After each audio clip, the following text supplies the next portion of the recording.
4 tips to crush your marketing this spring. That is what we are talking about today on the Lightspeed Social Agency YouTube channel. I am Cody Owen. So these are the strategies that I have seen lawn care business owners use to great effect in their own businesses, and these are the strategies that I am employing in my own lawn care business, Canyon Creek Lawn Care here in Richardson, Texas. Okay, 1, the old school strategies still work. That's flyers, 5-arounds. If you have the budget, it is every door direct mail. It's using something like SendJim to hit these doors an additional time. I can tell you flyers still work. My phone rang this morning before 8 a.m. with a person who'd gotten a door hanger from our business just yesterday, reaching out, wanting to sign up for service. So I talked to him, got him all signed up, squared away. So flyers still work. You can still use them to grow your business. I would recommend picking neighborhoods you want density in and just hitting every house in that neighborhood. Come back in a couple weeks, see if you can hit it again. If you've got the funds to get those printed up and to do it, you can definitely win that way. We've got a flyer template in Lightspeed Plus. If you want to take a look at what that looks like, you can click down below to get signed up for Lightspeed Plus, get a call with me, and we'll get you squared away. The next level of doing that flyering is having your guys do 5-arounds. So if you've got a 2 or 3-man crew, there's usually a point near the end of the job where somebody doesn't really have anything to do, or they're kind of piddling, trying to look busy still. What I would recommend is having some leave-behinds in the truck that you can have that person who doesn't have anything else to do for the last 5 minutes of the job. They can grab those. They can leave one on each of the neighbors' doors and then the 3 houses across the street. So 3 across the street, your customers here, and then the neighbors on either side of them. That's 5 houses, which adding any of them will increase the profitability of the house you're currently at. So just have whoever has that time at the end of the day or at the end of the job hit those surrounding houses, and that will increase the density on your routes, get you more customers, and at the end of the day, you'll make more money.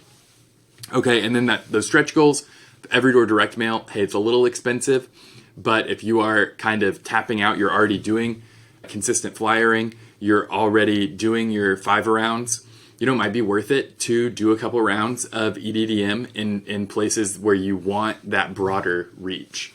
And then something like SendJim, or I'm sure there's several other tools that do this. SendJim's just the one that I'm familiar with. If you want to target particular homes, maybe there's a neighborhood where you can't do flyering because it's a gated community, they won't let you in.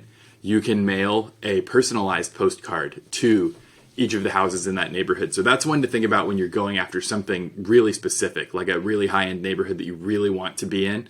That could be a way to break into there. Okay, the second goal, we are going to be talking about focusing on a few subdivisions and going hard there. So, you've got kind of your jack of all trades, master of none sort of idea here, where if you put a little bit of marketing spend into every neighborhood in your service area, you're going to end up with, just kind of not very deep results, right? You're going to end up with a low response rate.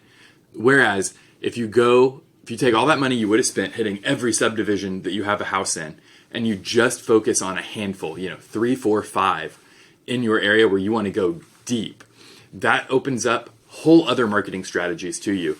But the biggest thing that it does is it guarantees you're going to get more touches with those customers and get them closer to the number of touches that it takes to actually close a sale. So it's going to take you 8 to 10 touches, maybe more. And so we want to make sure that we're hitting them with flyers on their door, that we're hitting them on Facebook and Instagram, that when they Google for lawn care in their area, they see you there.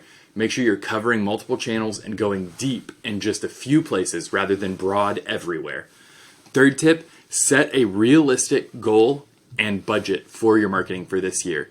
If you have a goal of growing your business by $100,000 and then you only have a marketing budget of $1,000, man, you better have some really good marketing, better than I could create for you to grow by that much. The best way to do this, even if you have limited records, is to look at your receipts from last year, look at what you wrote down you spent last year, take the number of new customers that you got, divide that number of customers by your total marketing spend for the year, and that's going to give you your customer acquisition cost.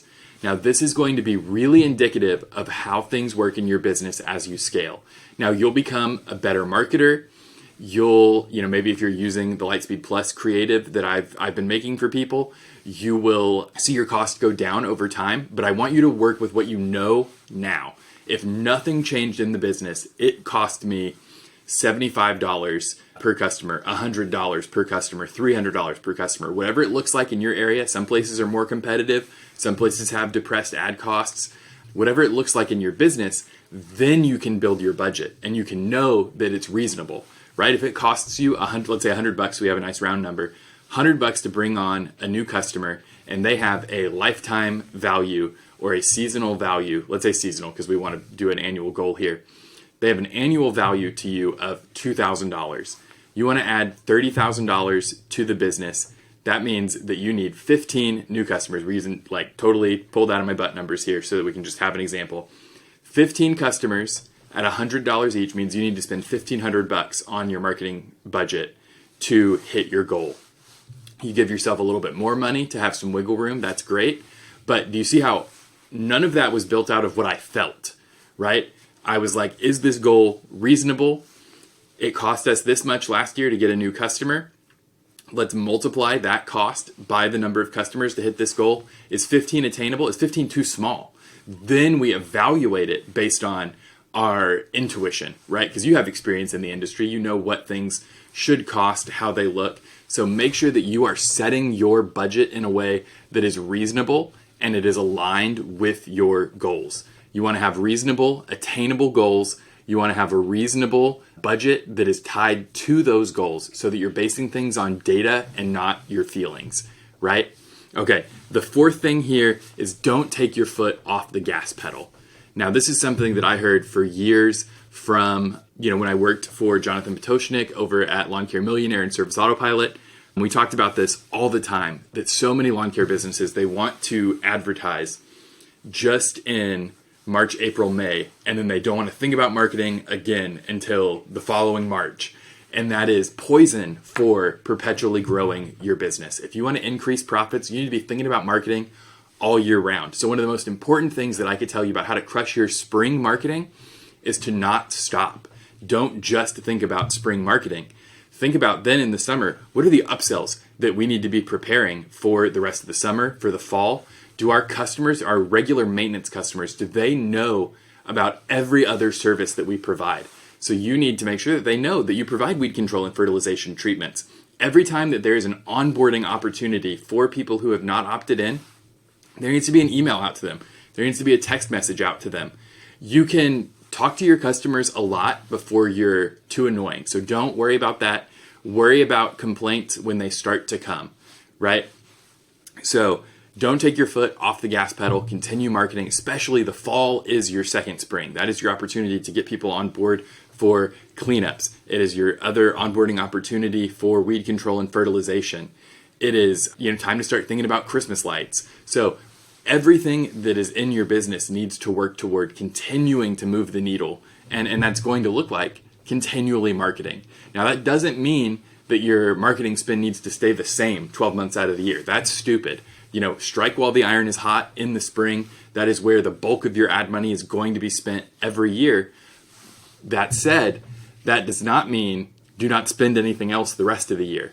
But there are a lot of free methods you can use so that you're doing something even when you don't necessarily have the budget to be advertising. That's going to look like emailing your customers, texting your customers, using something like MailChimp, or if it's built into your CRM, that's great.